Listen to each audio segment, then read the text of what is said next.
Hello दोस्त, सृजन classes में आप लोग का हार्दिक स्वागत है। और इस वीडियो में हम आपको केमिस्ट्री पढ़ाने जा रहे हैं। तो आपको याद होना चाहिए कि केमिस्ट्री में हम इलेक्ट्रोकेमिस्ट्री पढ़ा रहे हैं और इसके ठीक पहले हम आपको इलेक्ट्रोकेमिस्ट्री में 10 क्लास दे चुके हैं। आज आपका 11वां क्लास है। तो आइए आज के टॉपिक पर गौर करते हैं। देखिए, आज का टॉपिक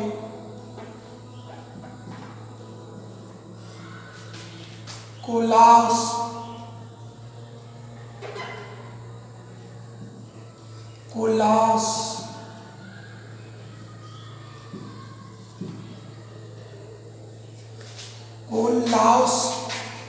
का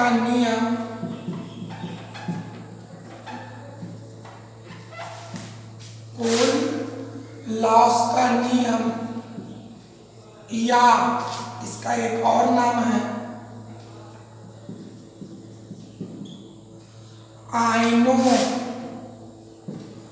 आयनों का स्वतंत्र अभिगमन।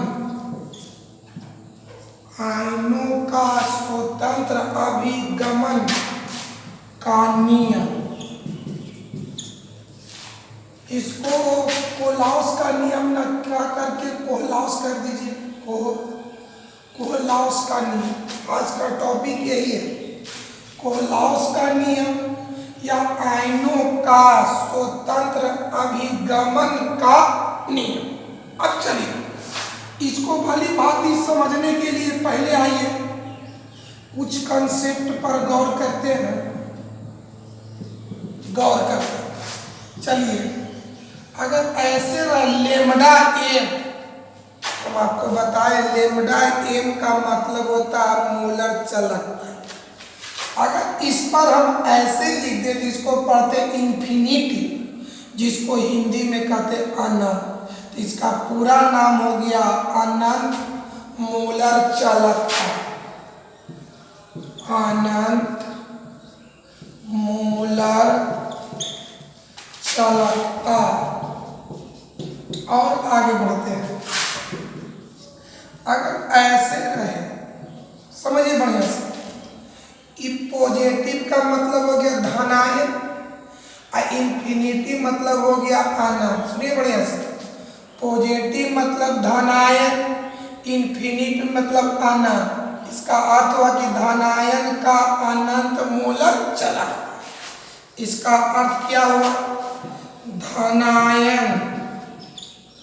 धनायन का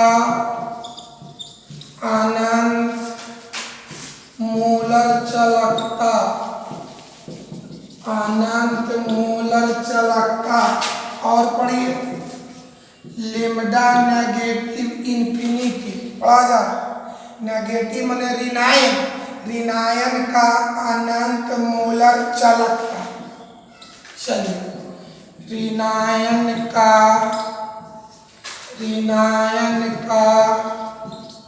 अनंत मोलर चालकता। और चलते और पढ़ना सीखिए। पहले ऐसे रहे लेमडा इंफिनिटिव, Na पॉजिटिव। चलो बाबू, Na माने सोडियम।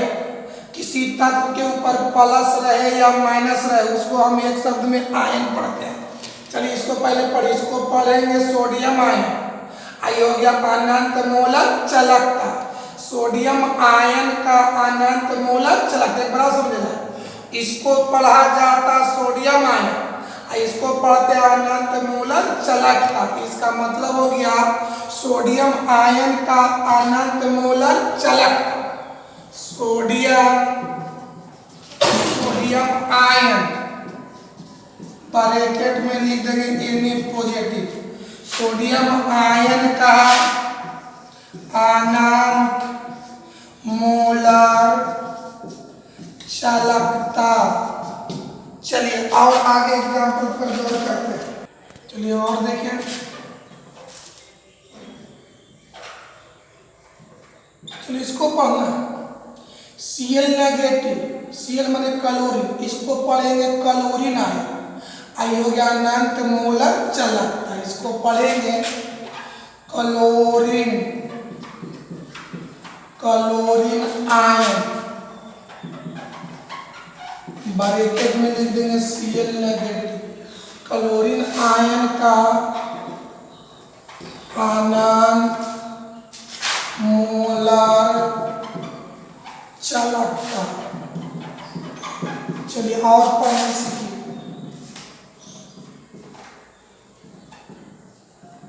चलिए देखिए, इसको पढ़ेंगे NaCl मतलब सोडियम क्लोराइड मतलब साधारण नमक। इसको पढ़ेंगे अनंत मोलर चालकता। इसका क्या अर्थ हुआ? NaCl का अनंत मोलर चालकता, अनंत मोलर चालकता। आगे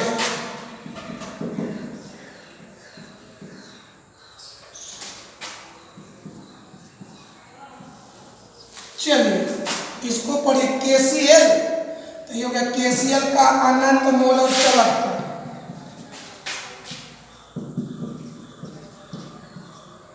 अनंत मोलर चालकता। और देखिए पढ़ना,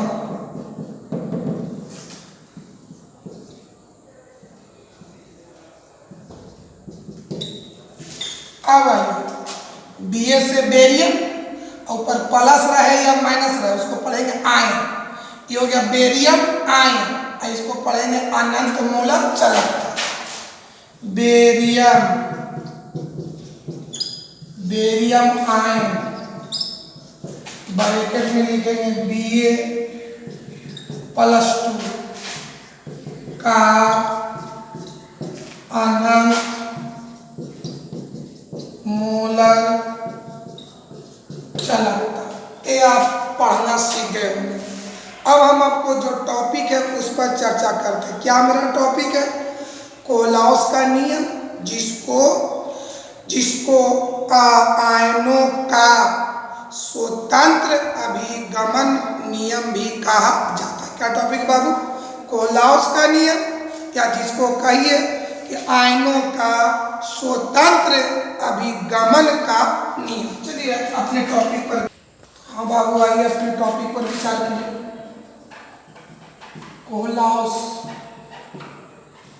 कोहलॉस का नियम, इसी को कहा जाता है, इसका दूसरा नाम है आयनों का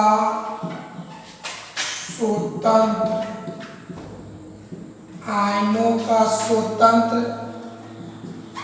अभिगमन, आयनों का स्वतंत्र अभिगमन का नियम।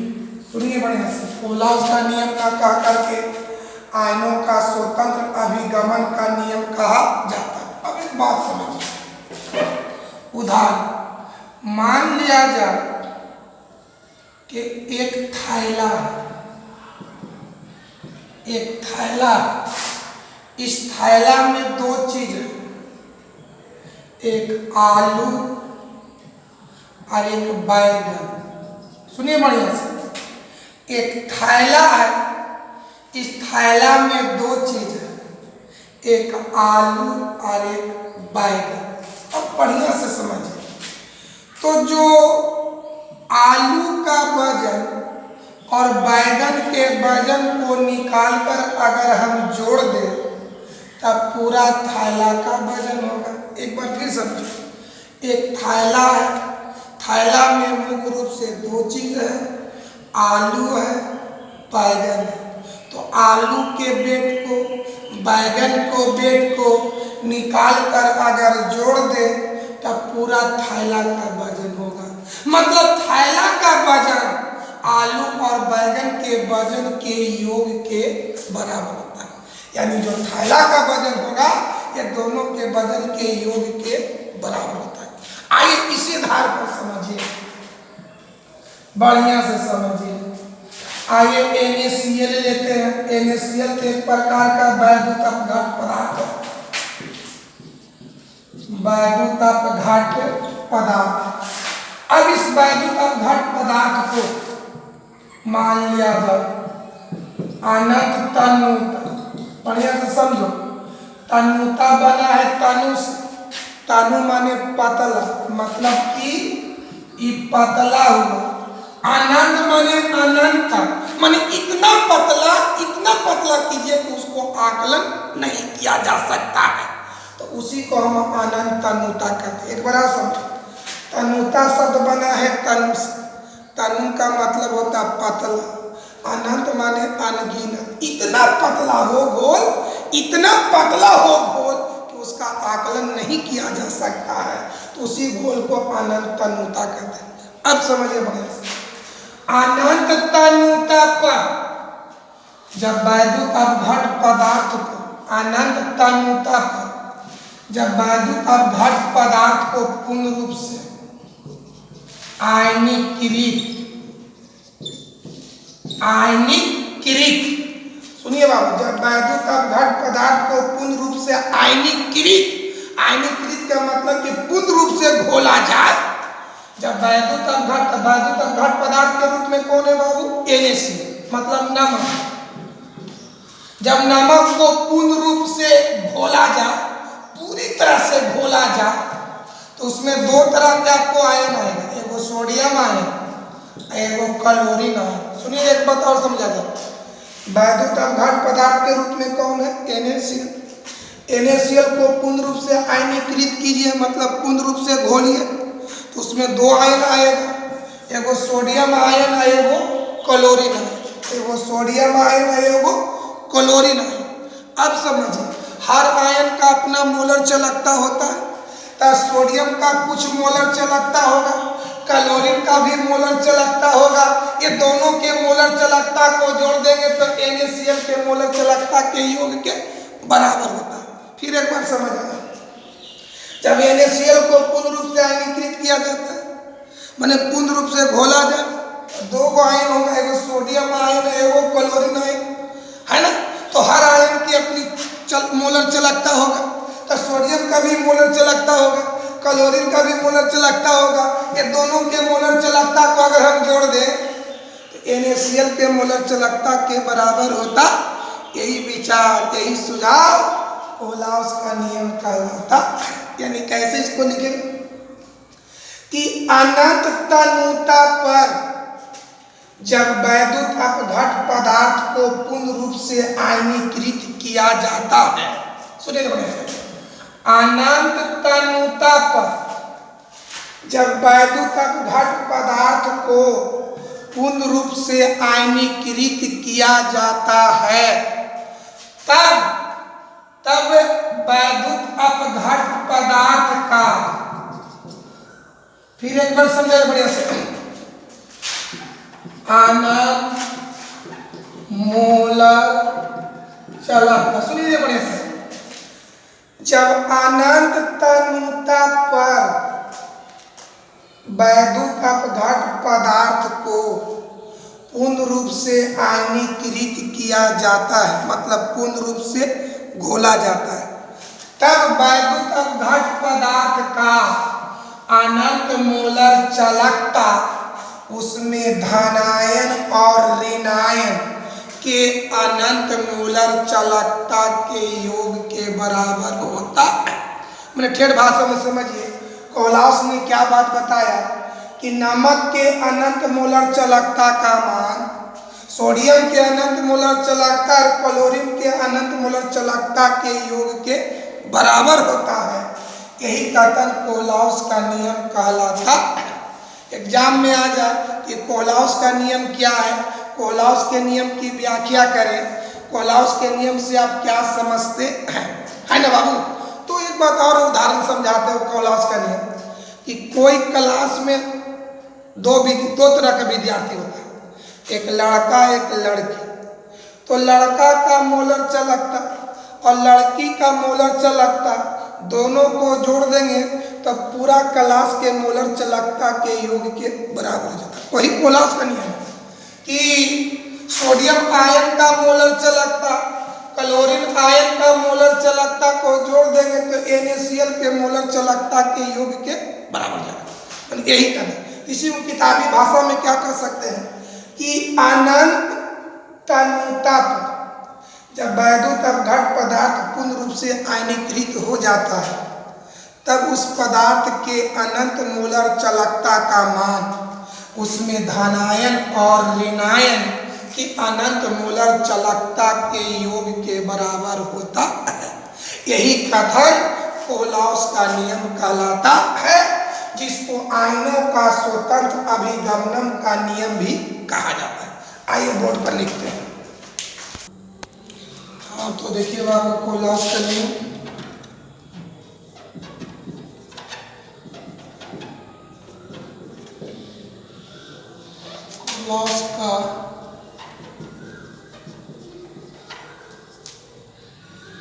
कोहलॉस का नियम क्या? अनंत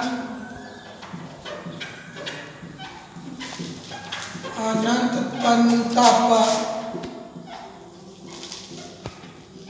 जब वैद्युत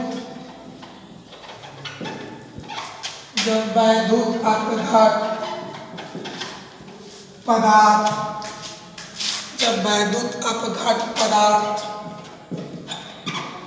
पदार्थ पूर्ण रूप से आयनीकृत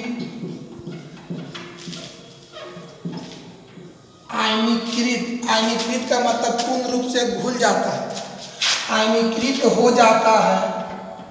अनंत तन्यता पर जब वैद्युत अपघट पदार्थ पूर्ण रूप से आयनीकृत हो जाता है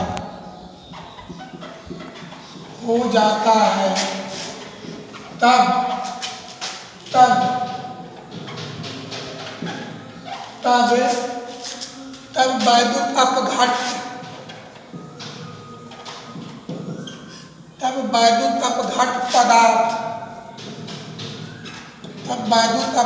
पदार्थ के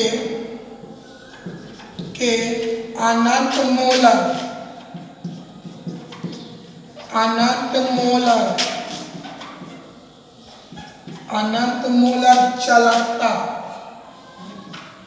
जिसको हम दर्शाते लैम्डा इन्फिनिटी, तब वैद्युत अपघट पदार्थ के अनंत मोलर चालकता का मान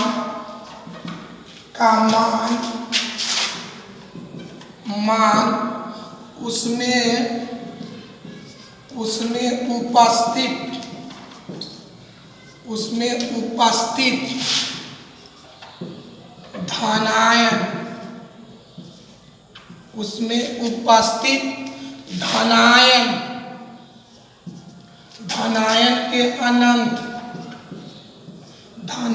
के अनंत मोलर चालकता।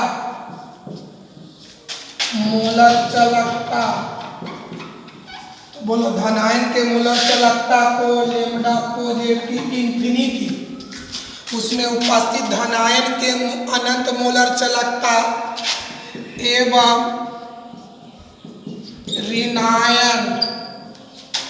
ऋणायन के अनंत मोलर चालकता ब्रैकेट में लैम्डा इन्फिनिटी नेगेटिव के योग के बराबर होता है, जिसको बराबर होता है अर्थात तो बोलो बाबू, पदार्थ के अनंत मोलर चालकता कितना है? बढ़िया से समझो। वैद्युत अपघट पदार्थ के अनंत मोलर चालकता ई है, धनायन के अनंत मोलर चालकता ए है, ऋणायन का अनंत मोलर चालकता ए है। ये दोनों को जोड़ देंगे तो इसके बराबर हो जाएगा। अर्थात लैम्डा एम इन्फिनिटी बराबर लैम्डा पॉजिटिव इन्फिनिटिव जोड़ लैम्डा इन्फिनिटिव नेगेटिव। चलिए, अगर एग्जाम में आ जाए कि कोलाउस का नियम क्या है, कोलाउस के नियम की व्याख्या करें, कोलाउस के नियम से आप क्या समझते हैं।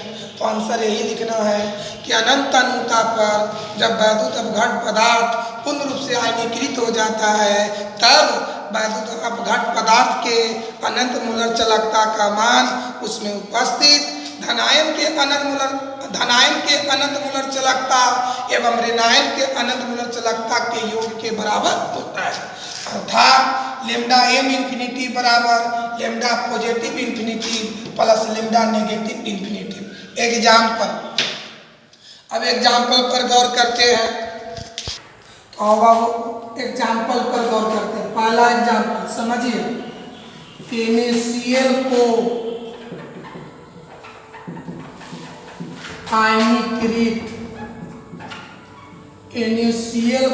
आयनीकृत करने पर, मतलब पूर्ण रूप से घोलने पर,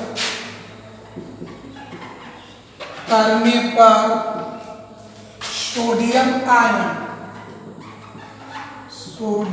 आयन संकेत होगा Na पॉजिटिव एवं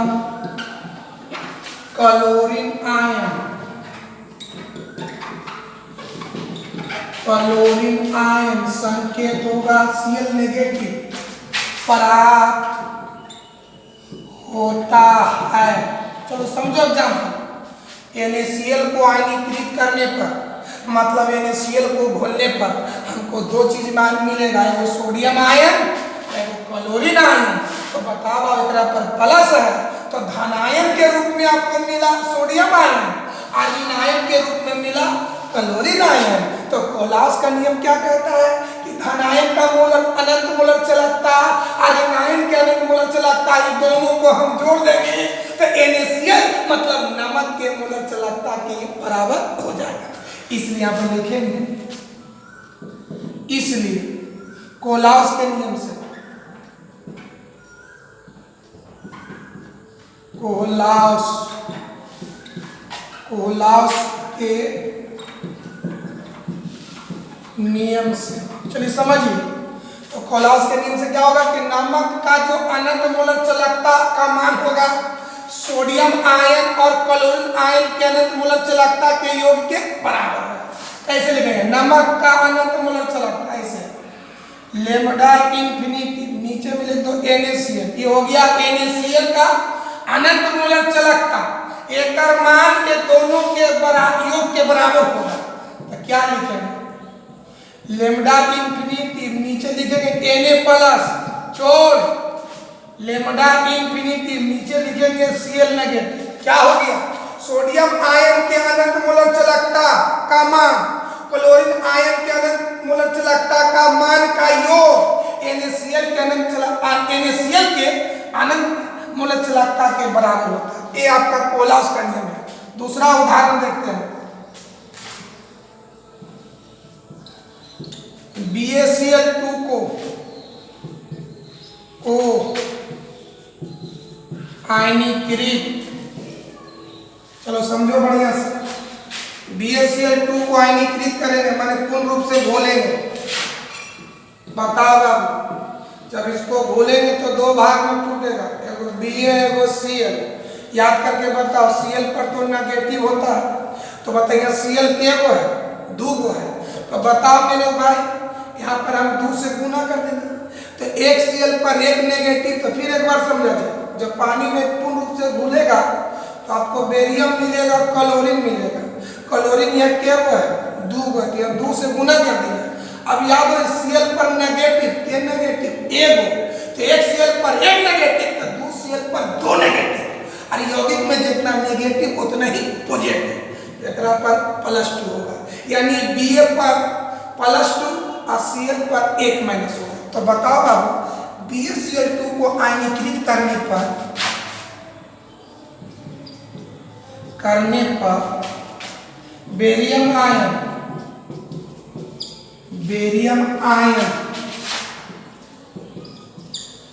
बेरियम आयन का संकेत Ba+2 और क्लोरीन आयन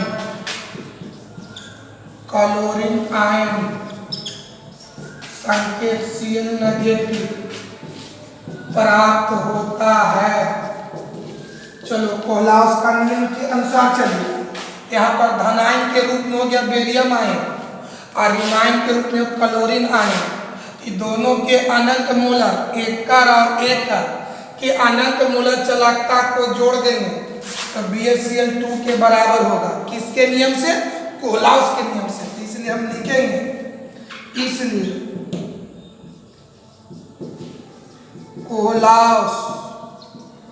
कोहलाउस के नियम से। चलो बताओ बाबू, कोहलाउस के नियम से क्या हो गया? BaCl2 का अनंत मोलर चालकता कैसे लिखेंगे?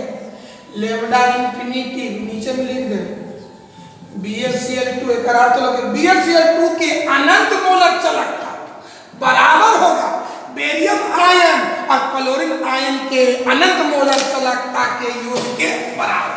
तो बेरियम कैसे बोल? लेमडा इंफिनिटी नीचे लिखो Ba+2 योग माने plus lambda infinity Cl negative. तो बताए यहाँ पर क्लोरीन के वो है 2 है, इसलिए यहाँ पर हम 2 से गुना कर देंगे। चलिए ये आपका हो गया कोहलाउस का नियम। ये है आपका कोहलाउस के नियम की कहानी। अब हम आप अगले टॉपिक पर चर्चा करते हैं। आइए बाबू अगले टॉपिक पर गौर करते हैं। फाराडे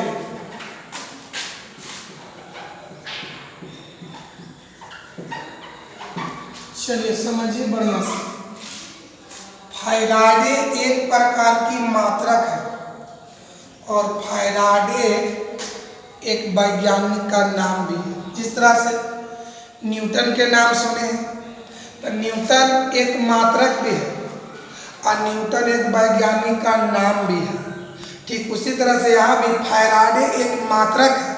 तो आपको मालूम होना चाहिए कि फाराडे मात्रक किसका? आवेश या विद्युत का, है ना।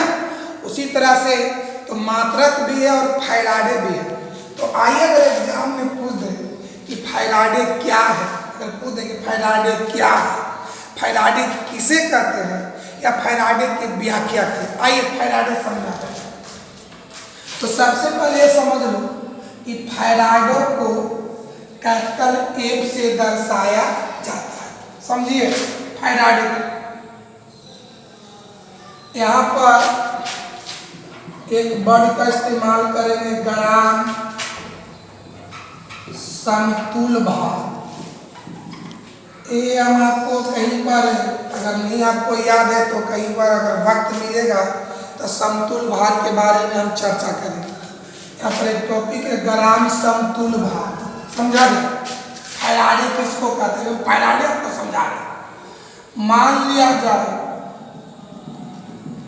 कि नमक का घोल है, नमक का घोल माने विलयन। अब बता इस विलयन में कौन घुला हुआ है? नमक। इस विलयन में कौन घुला हुआ है? नमक। तो सुनिए फाराडे कि नमक के 1 ग्राम, सुना जा बढ़िया से, इसमें कौन घुला हुआ है? नमक।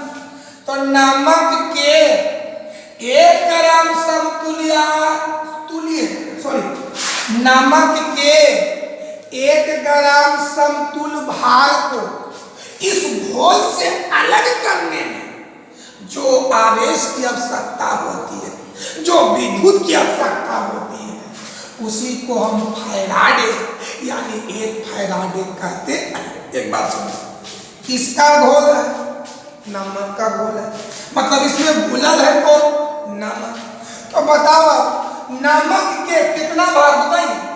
नमक के 1 ग्राम समतुल भार को बताइए, नमक का भार कितना? 1 ग्राम समतुल भार को, नमक के 1 ग्राम समतुल भार को इस विलयन से अलग करने में जो विद्युत की आवश्यकता होती है उसे फाराडे यानी एक फाराडे कहा जाता है। और समझिए, मान लिया अगर कि चीनी का घोल है, किसका किसका गोलक? चीनी का गोलक। इसमें घुला हुआ कौन है? चीनी। तब चलिए चीनी के मामले, चीनी से रिलेटेड फैराडे की परिभाषा क्या थी कि चीनी के 1 ग्राम समतुल भार को, चीनी के 1 ग्राम समतुल भार को इस घोल से अलग करने में जो विद्युत की आवश्यकता होती है उसे फैराडे कहते हैं। यानी कहने का मतलब यह हुआ कि यहाँ पदार्थ के रूप में यहाँ नमक था, यहाँ चीनी था, कहीं सोना होगा, कहीं मिट्टी होगा, कहीं बालू होगा, है ना। तो इससे सारांश यही निकलता है कि पदार्थ के 1 ग्राम समतुल भार को, पदार्थ के 1 ग्राम समतुल भार को उसके विलयन से अलग करने में जो विद्युत की आवश्यकता होती है उसे फैराडे यानी 1 फैराडे कहा जाता है। और हम फैराडे की चर्चा अगला वीडियो में करेंगे और आज की क्लास यहीं तक समाप्त किया जाता है।